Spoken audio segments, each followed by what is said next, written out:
Hello and welcome back to another Misty Mountains fly tying video.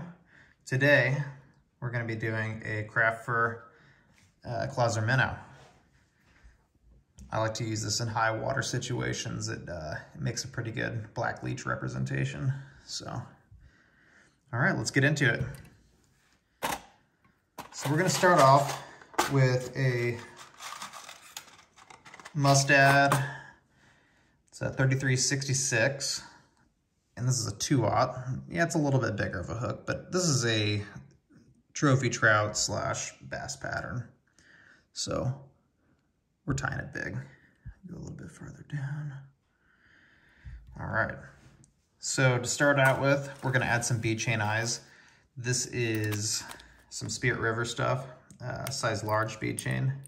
And I've actually already cut a couple pieces off here. So we're just going to go ahead and get our thread started. Uh-oh, I got a mess here.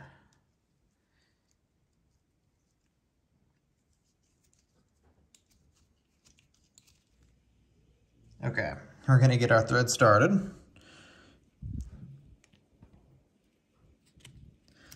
And right now I'm just worried about getting it done up front here. We'll move to the back shortly.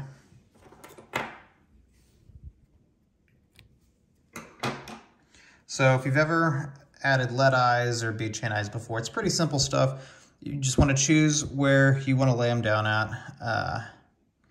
I like to go a little bit back, that we have some room up here to do your tie-in point. If you go too far up, then you're going to really crowd the eye and it's not going to look right.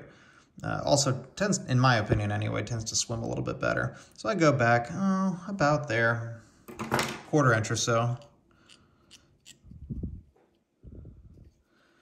And I come over, 1, 2, 3, 4, 5. Now it's secured on there, sorta, but we wanna, of course, really get this thing wrapped down. So I do 5 on each side, add a few more on that side, come back over here, add a few more there, go back, add a few more here. And then I'll kinda do a figure 8 thing.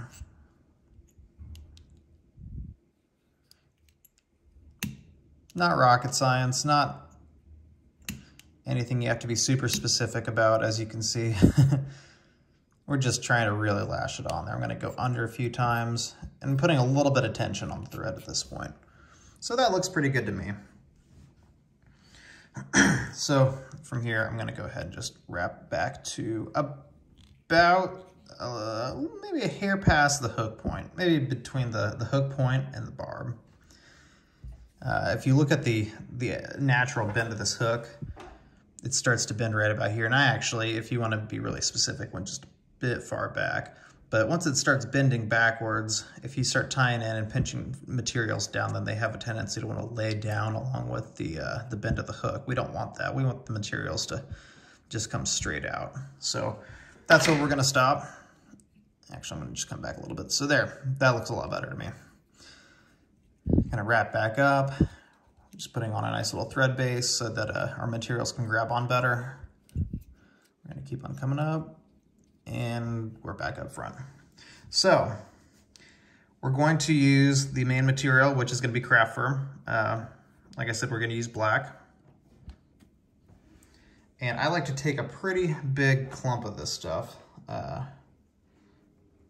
Not anything massive, but enough to where you can kind of do the thing with, like you do with deer hair, where you pull out the underfur and then you're left with these long wispy fibers.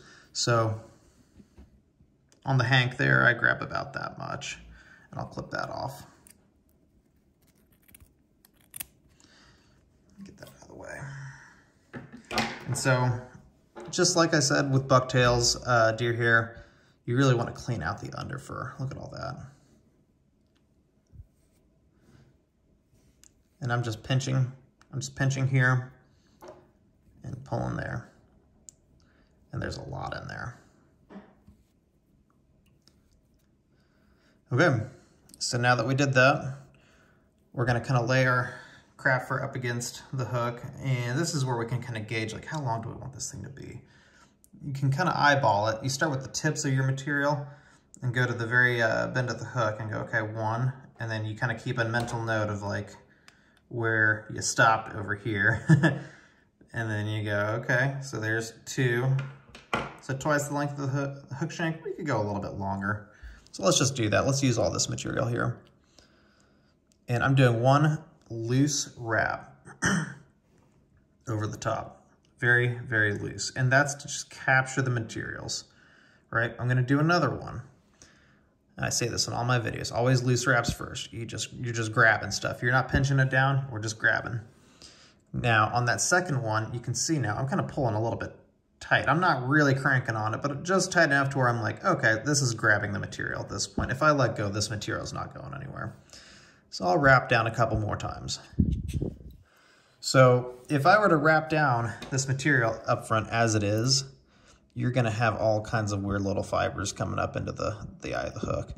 If it's just a guide fly or a fish or a fly that you're just gonna fish, then it doesn't really matter too much. But since I'm doing this for a video and I may sell this fly, we're gonna trim it up a little bit. Now I don't trim all that out of there. I want a little bit of bulk up here.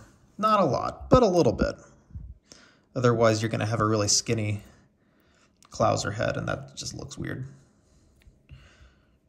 So I'm gonna come up here.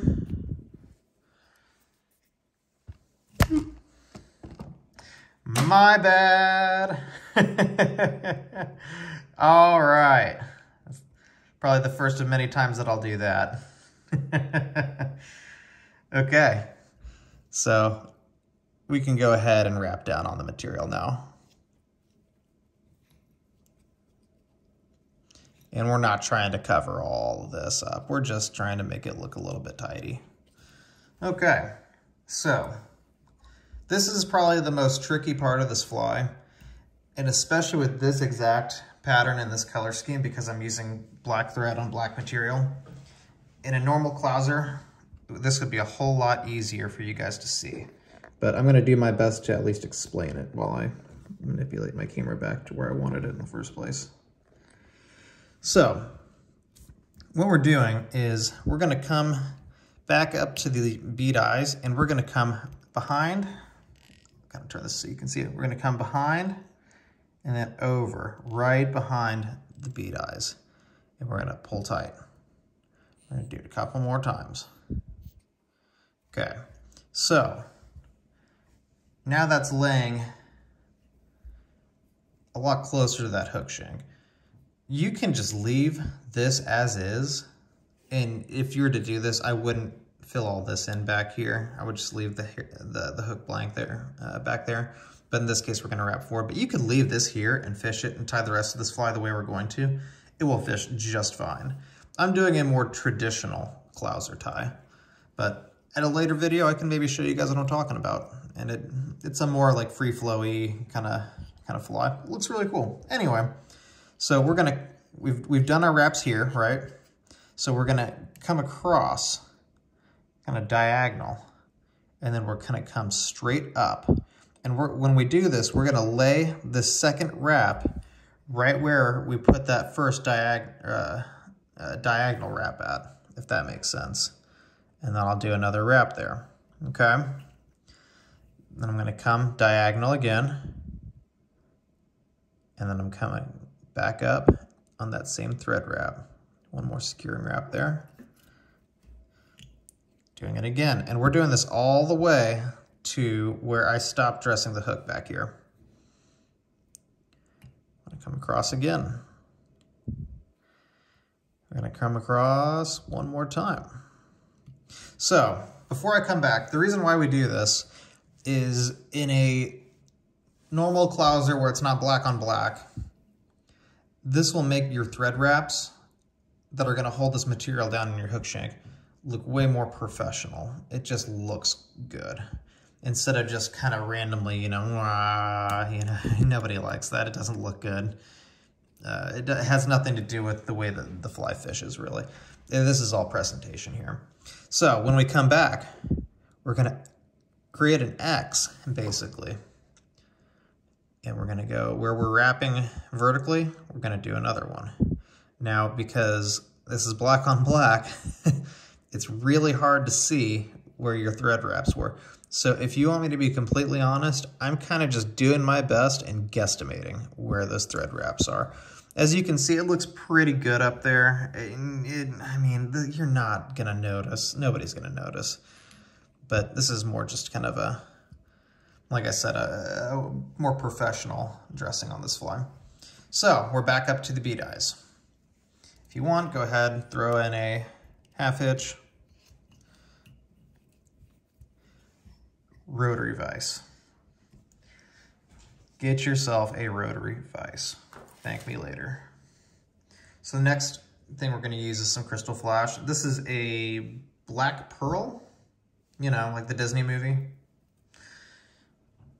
I'm going to take a few strands, about like that. That looks good to me. And we're going to fold these over, get my scissors out, cut them in half. I think I missed a couple there. Cut them in half. So now we've got all these. Well, I want them to be kind of tapered. I mean, the tail's tapered, right? So we want everything else to be tapered. So I'm gonna pinch in this hand and I'm gonna kind of just pull random little strands here and just kind of give it that tapered look. Looks good to me. So I'm gonna come down here and I'm gonna put the materials up to the hook shank. As you can see, they're a little long, not crazy long. I might pull a few more of these out actually.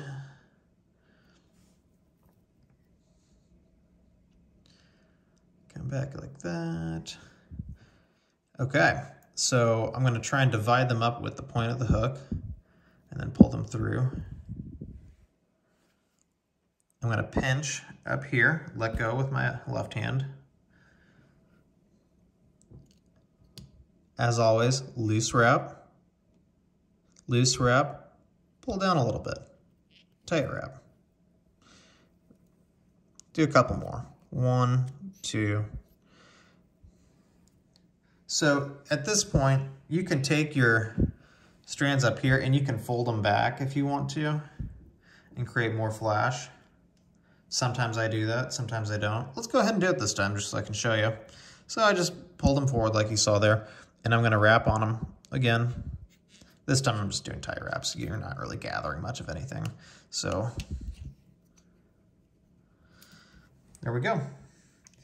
Now, since some of these are gonna be way longer than I need them to be, I'm gonna come in here and I'm gonna clip these tail ends. But I'm not gonna do that until, well, I'll do that now. Let me move my vise a little bit. So you kind of just gather them all up. Gather up everything, including your black craft fur. And you want to find where your craft fur ends. And then I kind of come at it at an angle here. And I'm just kind of cutting individual fibers. Looks good to me. It can be a little bit longer than the craft fur. Fish don't care that much.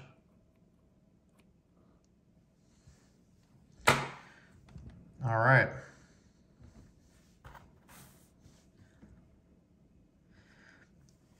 I swear I've moved my camera so many times on this video. Let's get that a little bit more tapered. There we go. Okay, now, last material we're gonna add, more craft fur. Now this time when we gather our craft fur, we're not using the same amount that we did last time. We're using a much bigger amount. And that's because, like I showed you earlier, the craft fur has a tendency to really have a lot of the underfur that you don't want and not a whole lot of the long wispy fibers that you do want. So when you're clipping it off the hank, I can kind of show you here, it looks like a lot that you're pulling off of here. I mean, that's a big old chunk off this hank, but that's what you gotta do. So I'm snipping that off.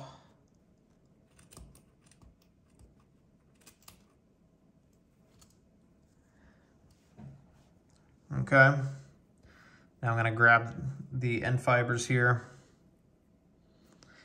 And then I'm gonna take my thumb and finger here, pull out that under fur. I am having camera issue after camera issue today. Okay.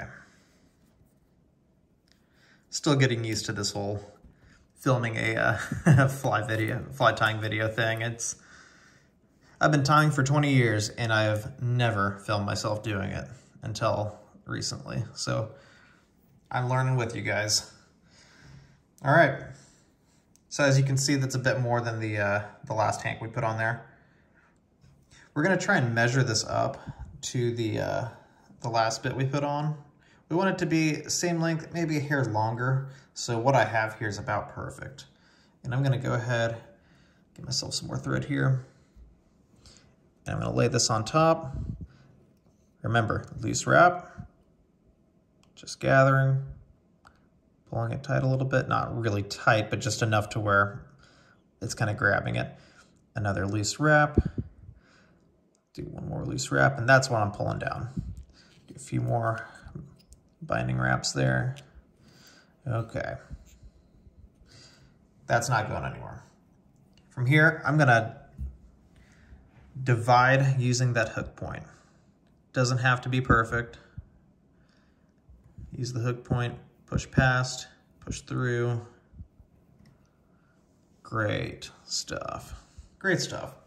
Okay, so we're gonna come back up to the Craft Fur Forest up here. And I need to find my hook eye, and then I'm going to trim. And as you can see, I'm kind of cutting upward.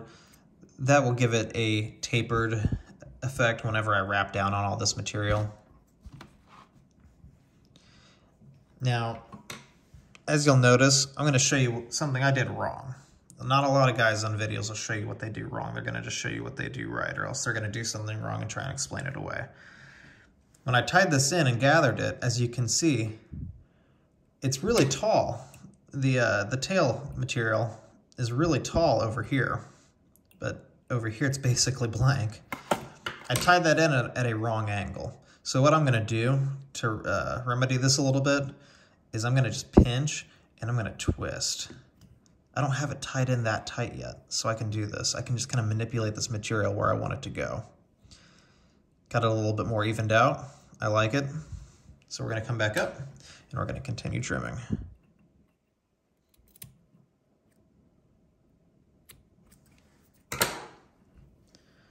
Maybe just a hair more on the top there. Just clip that little bit off. Okay. Just gonna wrap down on our material. Oh no! Breaking the thread. This is the Murphy's Law video. If it can go wrong, it will go wrong. So when this happens, just a weak spot in the thread. What I do is I clip there, okay? And now it's got a fresh new end. I'm gonna go ahead and I'm gonna stick it in my mouth and wet it, and that just gets it a little bit more stiffened up for what we're about to do here.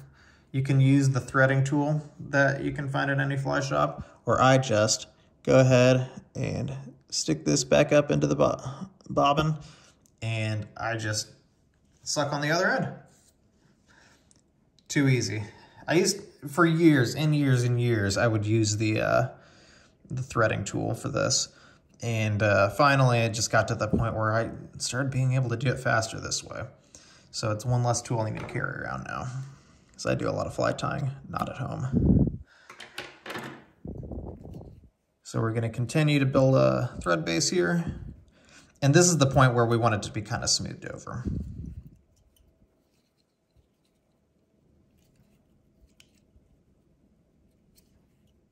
Doesn't have to be perfect, but we want it to be we want it to be a presentable fly.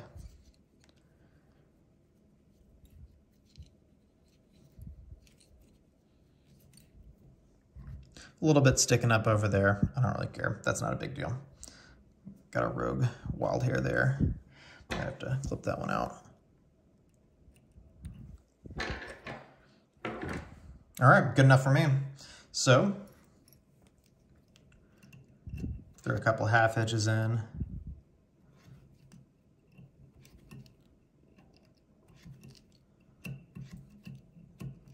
More than a couple, I guess.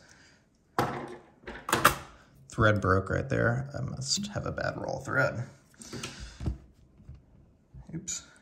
Okay, so we could be done here, but we're not. You can fish this fly. It's gonna hold up just fine. It's not gonna fall apart on you. But the one time I say that and I give you this fly to fish, you're gonna hook into that big old toothy one and it's gonna catch these thread wraps and it's gonna unravel your fly. So, coming back to Murphy's Law, if it can go wrong, it will go wrong. We're gonna coat this in some Solar Res, thin hard. And I'm just gonna, a dab will do you with this stuff. It really will. And I use the tip of this applicator to kind of just spread it around.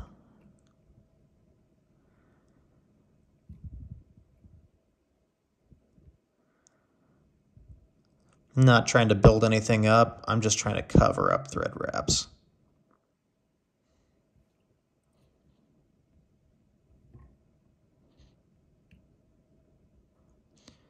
A little bit tedious, but the strength that this gives this fly in the end, it just makes it so worth it.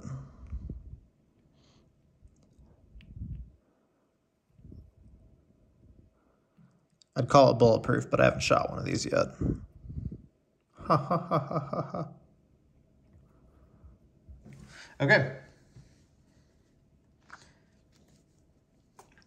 Hit it with the UV light.